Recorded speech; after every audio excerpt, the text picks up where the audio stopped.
Habislah Coach Patrick, nasibnya di ujung tanduk. Wow, kata itu layak kita sematkan untuk pelatih timnas Indonesia yang bisa kita bilang sekarang lagi pusing 7 keliling.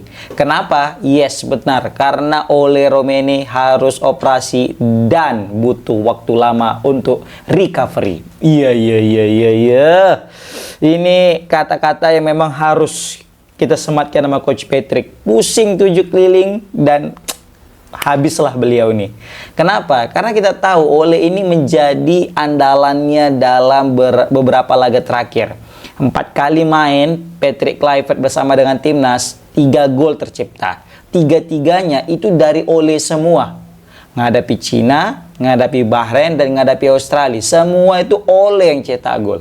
Tiba-tiba Ole cedera parah dan harus naik meja operasi, dan itu udah dikonfirmasi oleh ketua PSSI, yaitu Pak Erick Thohir. Garuk kepala kita. Pasti semua pihak kecewa, tidak hanya fans timnas yang kecewa. Patrick Kluivert pun yakin aku kalau bisa dia ngomong, kalau bisa dia ngeluh, dia pun kecewa dengan adanya turnamen pramusim kemarin. Kenapa? Gara-gara turnamen Piala Presiden pemain andalannya cedera. Kan? Siapa yang nggak panik gitu loh? Aku yakin juga bukan hanya Pak Erick Thohir yang panik ini. Bukan cuma timnas yang panik, tapi juga Patrick Kluivert pun panik gitu ya kan? Waduh. Karena kehilangan Ole. Kalau tadi kita punya 2 Ole, 3 Ole. Ya mungkin nggak masalah gitu kan, ada Ole yang lain. Nah ini cuma 1 Ole kita punya, limited edition. Kita udah lama nggak punya striker yang gacor di timnas. Sekali punya, cedera. Cederanya nggak makan waktu. Maksudnya cedera itu nggak kenal waktu. Kenapa? Kita udah mau main round 4 ini loh. Cedera pula. Kan? Siapa yang salah? Nah, kalian komen lah di kolom komentar. Sebenarnya memang bukan waktu yang tepat lah untuk menyalah-nyalahkan. Tapi kalau kayak gini kan pening otak awak kan. Ya walaupun sebenarnya awak enggaknya siapa-siapa dia kan. Tapi kalau misalnya pecinta timnas, terus pemain andalan awak nggak ada, kecewa lah ya kan. Nah kita timnas loh, Indonesia, darah kita darah Indonesia, kita punya target masuk Piala Dunia. Rupanya hampir ya, ini masih belum tertutup sebenarnya kesempatan kita main di Piala Dunia. Tapi kan ini semakin menutup sedikit pintu kita biar bisa lolos, kan. Bayangkan guys, nggak ada Ole. Waduh, bingung kita. Siapa yang mau main depan? Ramadan Sananta masih kalah kelasnya, ya kan? Makanya ini Dan di sini juga Pak Erick Thohir langsung konfirmasi guys. Jadi Pak Erick Thohir juga gentleman selaku ketua PSSI menghadapi pertanyaan daripada wartawan mengenai Ole, dan dia jelaskan memang Ole cedera parah dan hari Kamis ini, hari ini tepat akan dioperasi katanya kan, dan membutuhkan waktu lama untuk recovery, kata Pak Erick Thohir sendiri. Dan di situ Pak Erick Thohir bilang ya ini bagian daripada sepak bola. Iya ya kan, iya paham bagian sepak bola. Semua orang pun juga paham lah, kartu merah, kartu kuning, cedera itu bagian daripada sepak bola. Tapi yang kita sayangkan itu kan gini, ada momentum kita bisa berbicara banyak di level Piala Dunia ini, tapi terhalang gara-gara ada pemain kita cedera yang ngikuti kompetisi yang tidak standar FIFA. Bukan standar FIFA ya, tidak masuk kalender FIFA gitu kan. Turnamen pramusim. Kan seharusnya bisa itu Ole nggak main gitu loh. Kan gitu, terakhir jadi gitu pemikiran kita kan. Memang betul ini bagian daripada sepak bola gitu. Nggak salah juga, betul juga yang kata Pak Erick Thohir ini. Tapi kan istilahnya bisa kita cegah aturannya kan. Baru juga kata Pak Erick Thohir, ya emang mau kita juga harus tidak berpikiran negatif. Iya juga, memang kita nggak boleh pikir negatif guys. Tapi kalau kayak gini siapa yang nggak berpikir negatif coba kan? Pasti orang kayak sekarang ini momen lagi mencari kambing hitam dan saling menyalahkan.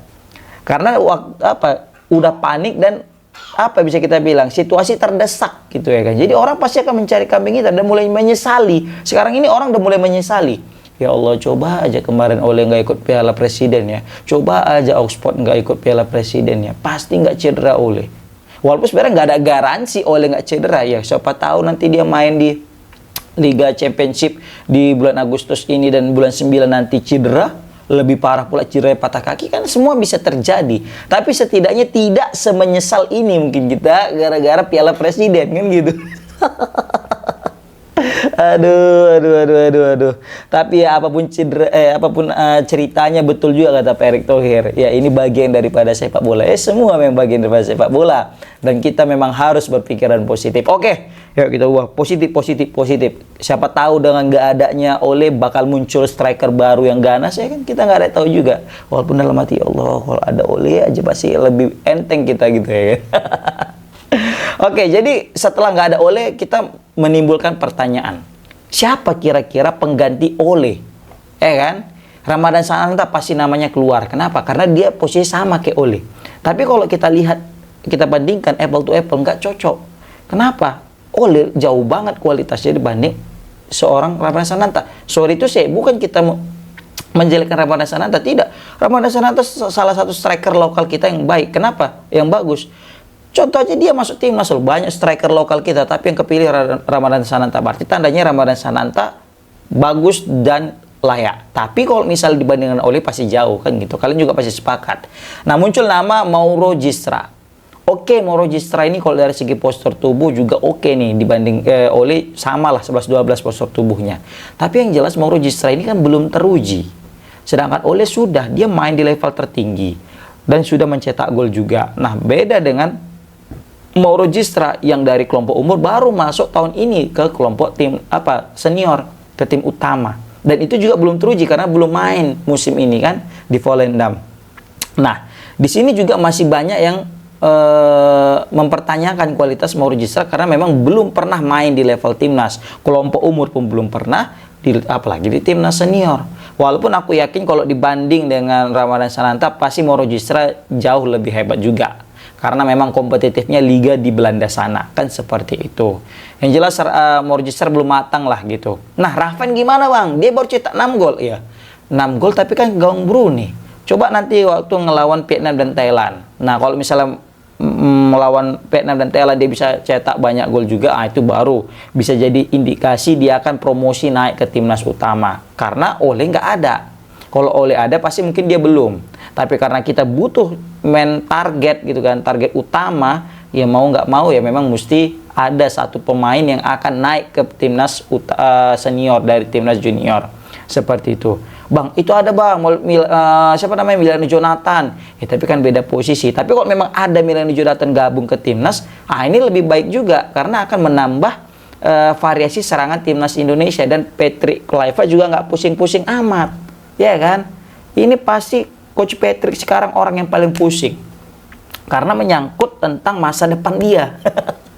Karena kalau dia gagal round 4 ini kan banyak desakan, walaupun sebenarnya agak kecewa juga kan dengan Pak Erick Thohir bilang iya tetap dipertahankan gitu kan. Aduh kalau kayak gitu kenapa pencet STY kan gitu jadinya kan. Ya tapi biarlah berlalu, kita fokusnya masa depan ya kan. Tetap kayak kata Pak Erick Thohir tadi, berpikir positif jangan negatif. Iya.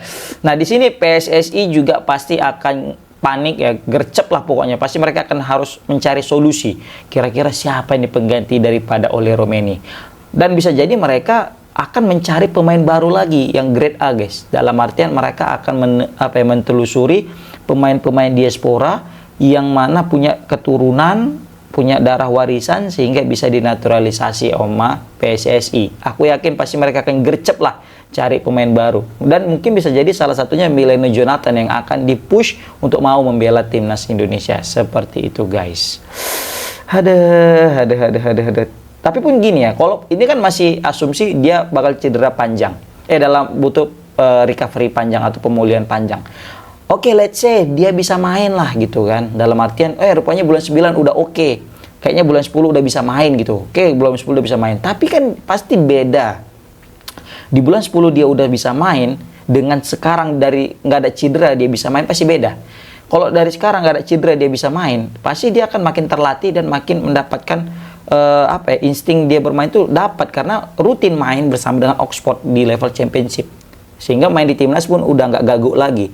Tapi kalau sekarang dia cedera tiba-tiba langsung main, belum pernah main sebelumnya, nggak pernah ikut FIFA match dia juga di bulan 9 nanti, pasti ada sesuatu yang hilang. Walaupun dia kemampuannya nggak hilang, tapi kayak pasti ada instingnya pasti akan berkurang, jiwa kompetitifnya juga pasti sedikit berkurang. Begitu juga apa bisa kita bilang, chemistry dengan pemain juga karena udah lama nggak main pasti juga akan berkurang, kepercayaan diri juga pasti akan berkurang. Pasti adalah dampak yang negatif yang dialami oleh Ole ke performanya kalau misalnya dia baru selesai cedera dan langsung main.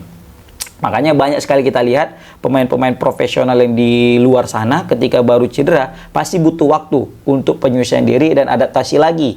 Walaupun ada sebagian orang yang sebentar aja udah bisa nyetel, ada seorang yang sampai bahkan lama kali, bahkan sampai kehilangan sentuhannya. Kan gara-gara cedera seperti itu. Nah, ini yang kita takutkan sama Ole.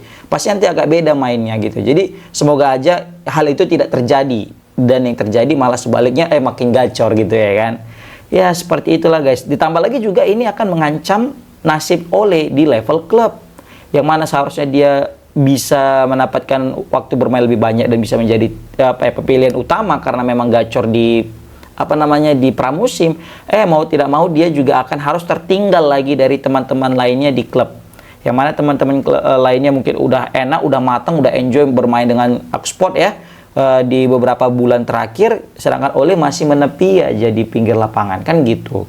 Nah, ini yang mungkin kita takutkan juga, selain daripada memang membawa impact negatif kepada timnas, Ole juga akan terancam di level klubnya guys. Waduh, ini bagai sudah jatuh tertimpa tangga ini Ole ini. Aduh.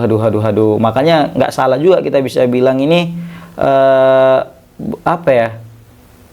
suatu penyesalan lah mungkin.